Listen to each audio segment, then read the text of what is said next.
Il existe des requins qui brillent dans le noir. Par exemple, les requins-houles. Ils vivent dans les profondeurs sombres de l'océan, à près de 518 mètres sous la surface. Personne ne sait exactement pourquoi, mais ils émettent une lueur fluorescente que seuls les autres requins-houles peuvent voir. Les scientifiques ont détecté cette lueur en utilisant des filtres qui bloquent la lumière jaune. Ils pensent que cela pourrait être le moyen pour ces gros poissons de communiquer avec leurs copains. Cette lueur aide ces requins à combattre les infections au niveau microbien. Les vachers ont des mots de passe secrets qu'ils utilisent pour se reconnaître entre eux. Il s'agit d'un type spécifique d'oiseaux parasites puisqu'ils pondent leurs œufs dans les nids d'autres espèces d'oiseaux.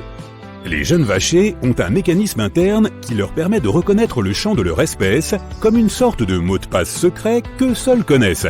C'est ainsi qu'ils parviennent à trouver d'autres oiseaux de leur espèce.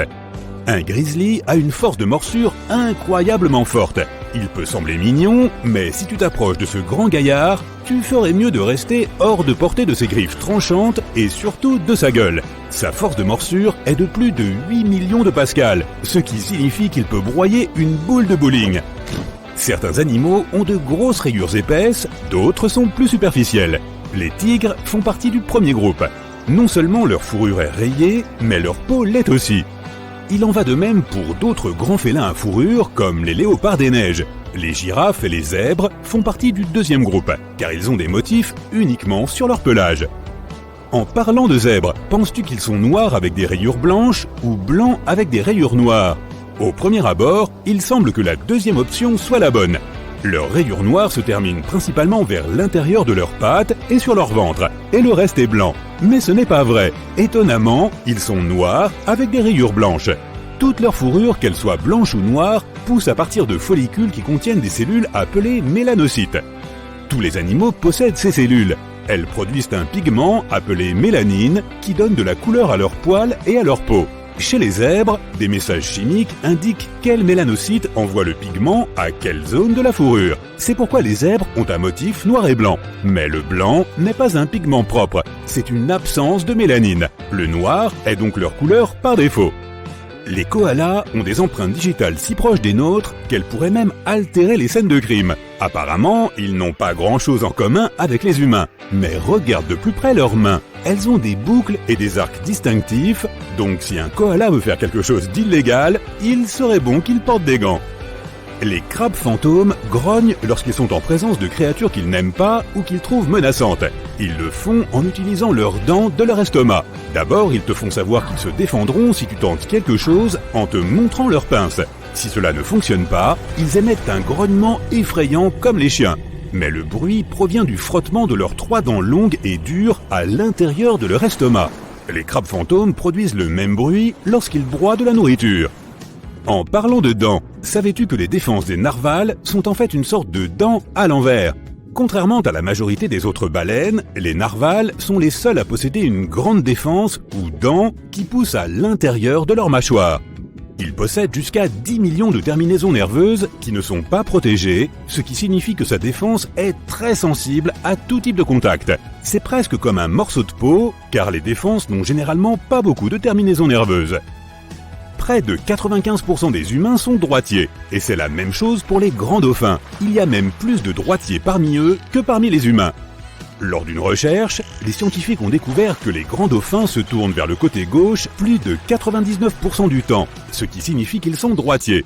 Ils placent leur côté droit et leur œil droit plus près du fond de l'océan lorsqu'ils vont chercher leur proie, comme les calamars, les crevettes ou les petits poissons. D'autres faits intéressants sur l'océan. Tu savais que les baleines à bosse utilisent des bulles lorsqu'elles poursuivent leur proie?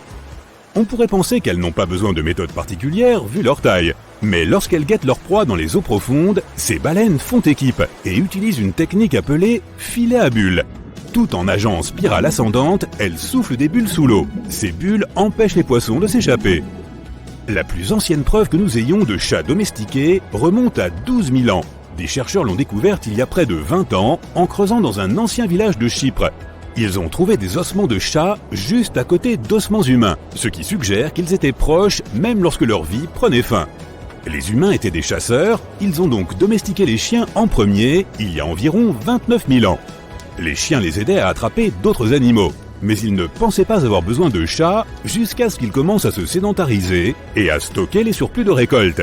Les souris sont souvent présentes dans les entrepôts de céréales et les chats se sont avérés très utiles à cette époque. Les macareux sont très ingénieux lorsqu'ils veulent se gratter le corps. Ils peuvent sans doute être fiers de leur magnifique bec, mais ils pensent manifestement que ce n'est pas suffisant pour se gratter. Les chercheurs ont remarqué qu'ils ont tendance à prendre spontanément un petit bâton en bois pour gratter un endroit qui les démange. Il y a un type spécial de fourmi qui ne vit que dans une petite partie de Manhattan. Le terre-plein de Broadway, entre les 63e et 76e rues, est l'endroit que ces créatures rampantes ont décidé de choisir. La Manhattan Ant semble venir d'Europe, mais aucune espèce européenne ne peut réellement lui ressembler. Il existe un mythe selon lequel les chats et les chiens voient le monde en noir et blanc. En réalité, ils ne peuvent tout simplement pas distinguer certaines couleurs. Personne ne sait exactement comment les chiens voient. Certains pensent qu'ils ne distinguent que 2 couleurs. Ce pourrait être le bleu et le jaune pour ce que nous en savons, mais ils peuvent percevoir les nuances d'autres couleurs mieux que les humains. Et les chats ont une merveilleuse vision nocturne. Ils ont besoin d'environ 7 fois moins de lumière qu'un humain pour voir dans l'obscurité. On pensait que les girafes étaient muettes, mais on a récemment découvert qu'elles émettaient des sons à basse fréquence la nuit pour communiquer entre elles. Le jour, elles ne disent pas un mot et s'avertissent mutuellement du danger d'une manière très inhabituelle, en remuant leurs sourcils très développés. Il est probable que la nuit, il leur soit plus difficile de distinguer les sourcils de leurs congénères, c'est pourquoi elles se mettent à parler pour de bon. Toujours à propos des girafes, ces animaux dorment bien plus de 30 minutes par jour, mais probablement pas autant que toi. Leur rythme de sommeil est assez typique. Après avoir surveillé un troupeau de girafes, les chercheurs ont découvert qu'elles dormaient la nuit et faisaient de courtes siestes l'après-midi. Au total, chaque girafe a environ 5 heures de sommeil par jour. Et d'ailleurs, un troupeau de girafes s'appelle en fait une tour de girafes. C'est plutôt logique, sachant qu'elles ont un si long cou. Les mouettes peuvent boire de l'eau salée. Elles possèdent des glandes sécrétant du sel près de leurs yeux. Ces glandes purifient l'eau de mer très rapidement, et le résidu salé sort par leurs narines. De la morve salée en quelque sorte. Les manchots Adélie sont de vrais romantiques. Ils n'ont qu'un seul partenaire pour la vie. Le mâle offre un caillou lisse à la femelle pour fonder une famille, un peu comme une bague de fiançailles. Mais comme chez les humains, la femelle pingouin peut refuser le cadeau. En parlant d'amour animal, les renards aussi sont romantiques. Les mâles font de bons pères et maris, et ils sont dévoués à leurs proches pour la vie. Ils prennent soin des femelles et enlèvent même les puces de leur fourrure. Ils améliorent le terrier et participent activement à l'éducation de leurs petits. Les dauphins peuvent dormir avec un œil fermé et l'autre ouvert. Une moitié du cerveau se repose et rêve, pendant que l'autre moitié scanne l'environnement à la recherche de signes de danger. Le cerveau parfait pour dormir pendant les cours et les réunions ennuyeuses. De plus, les dauphins contrôlent manuellement leur respiration. Si les 2 parties de leur cerveau dormaient en même temps, ils pourraient tout simplement se noyer. Les loutres de mer sont les dormeuses les plus adorables du règne animal. En été, à cause de la chaleur, les loutres de mer passent tout leur temps dans l'eau. Elles nagent sur le dos et dorment dans cette position. Les bébés dorment sur le ventre de leur mère, et les adultes se tiennent par les pattes pour ne pas être séparés par les courants. Les autruches n'enfouissent pas leur tête dans le sable lorsqu'elles se sentent menacées. En fait, elles n'enfouissent jamais leur tête. Ce mythe s'est répandu à cause de la célèbre expression « faire la politique de l'autruche ». En réalité, les autruches creusent des trous dans le sable pour leurs œufs, car ce sont des oiseaux incapables de voler. Pour s'assurer qu'ils sont uniformément chauffés, les autruches y plongent leur tête afin de tourner les œufs de temps en temps. Mais ces animaux ont quand même une certaine propension à la fuite. Lorsqu'elles font face à une menace, elles peuvent se laisser tomber sur le sable et y rester parfaitement immobiles, en faisant semblant de ne pas être en vie. Selon une croyance populaire erronée, les requins ne pourraient respirer qu'en se déplaçant, car la natation les aide à pousser l'eau à travers leurs branchies. Bien que de nombreux types de requins soient effectivement conçus ainsi, beaucoup d'autres, comme les requins nourrices, qui arpentent les hauts fonds, n'ont pas besoin de nager pour pomper de l'eau riche en oxygène vers leurs branchies. Toutefois, tous les requins sont dépourvus de vessie natatoire, donc s'ils arrêtent de nager, ils vont probablement couler au fond de l'eau. Mais heureusement, le corps d'un requin ne peut pas être comprimé. C'est pourquoi les descentes ou les remontées rapides sont sans danger pour eux. Des scientifiques du Japon ont fait écouter des enregistrements audio à des chats pour prouver qu'ils étaient réellement dédaigneux. Dans ces enregistrements, les propriétaires des chats les appelaient par leur nom. Les pupilles des chats se dilataient et les animaux bougeaient leur queue leurs pattes ou leurs oreilles. Ils entendaient donc les appels, mais y répondaient rarement. C'est une question d'évolution. Les chats sont devenus proches des humains parce qu'ils étaient attirés par les souris qui mangeaient nos céréales. Ils ont vécu auprès des gens, mais n'ont jamais réellement été apprivoisés. Et pourtant, nous continuons à les nourrir.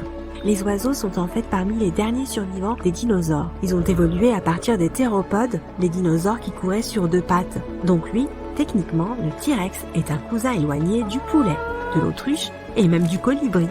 En réalité, les flamants roses sont blancs, mais ils prennent cette teinte rose grâce au bêta-carotène, un pigment qui se trouve dans les algues et les crevettes dont ils se nourrissent.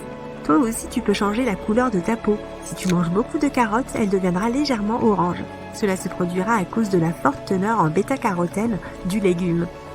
Les marins du monde entier ont parlé des calmars géants qu'ils ont rencontrés lors de leur voyage. Pendant de nombreuses années, les scientifiques ont considéré que les monstres aux longs tentacules étaient un mythe. Mais en 2004, la première photo d'un calmar géant a été réalisée.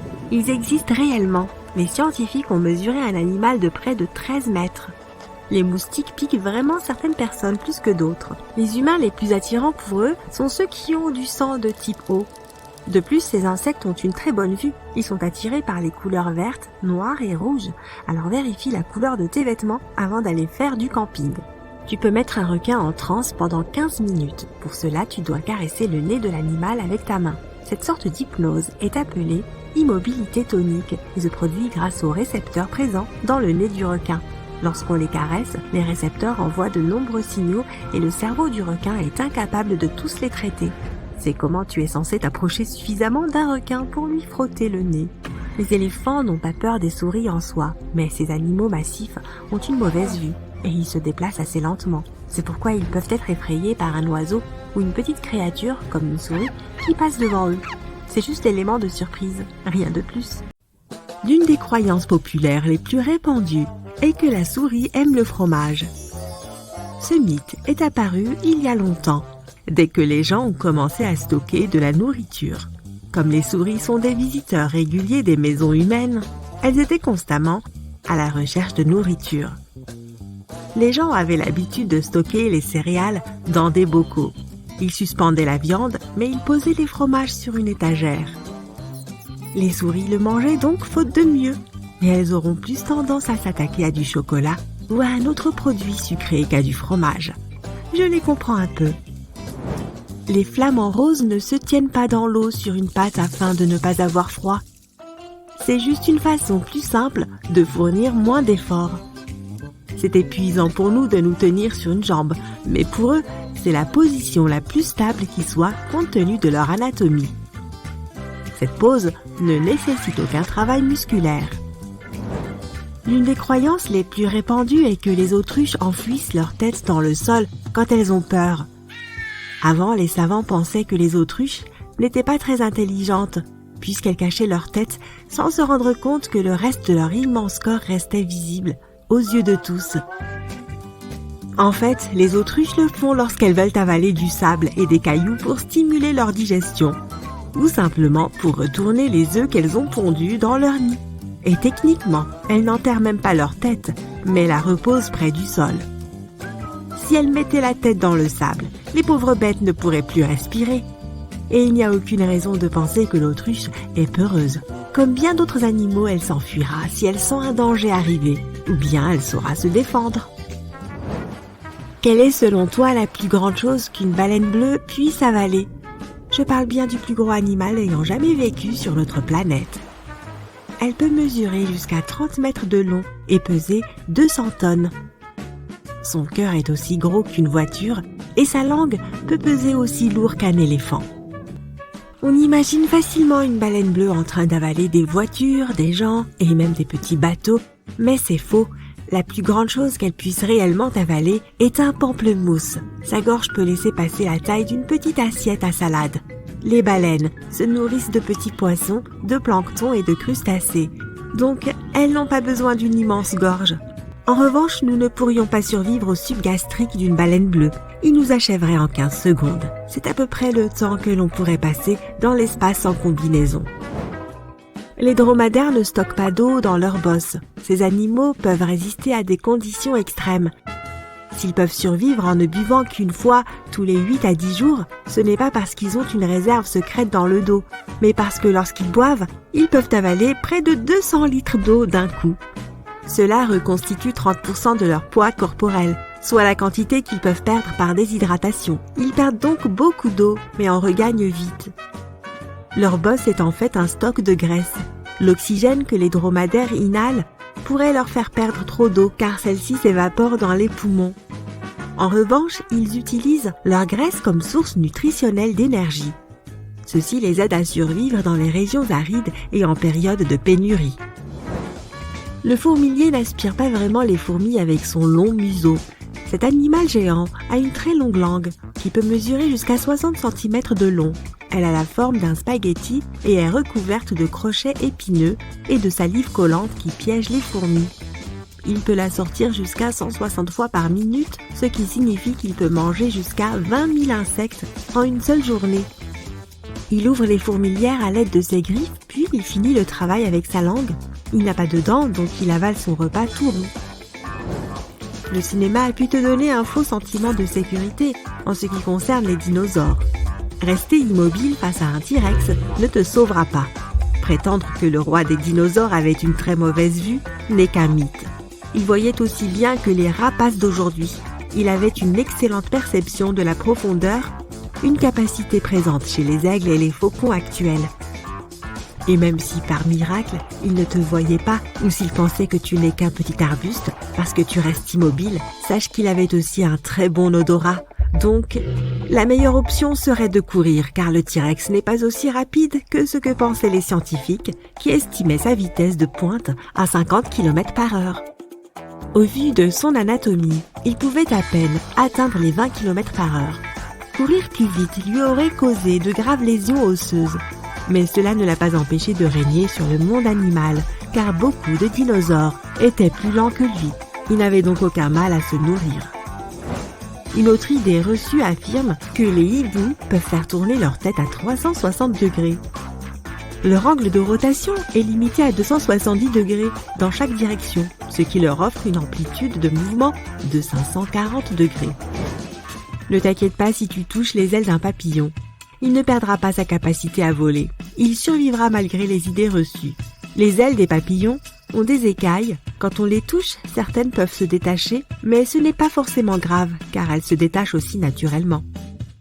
C'est d'ailleurs grâce à ces écailles que les papillons peuvent parfois s'échapper s'ils sont coincés dans une toile d'araignée.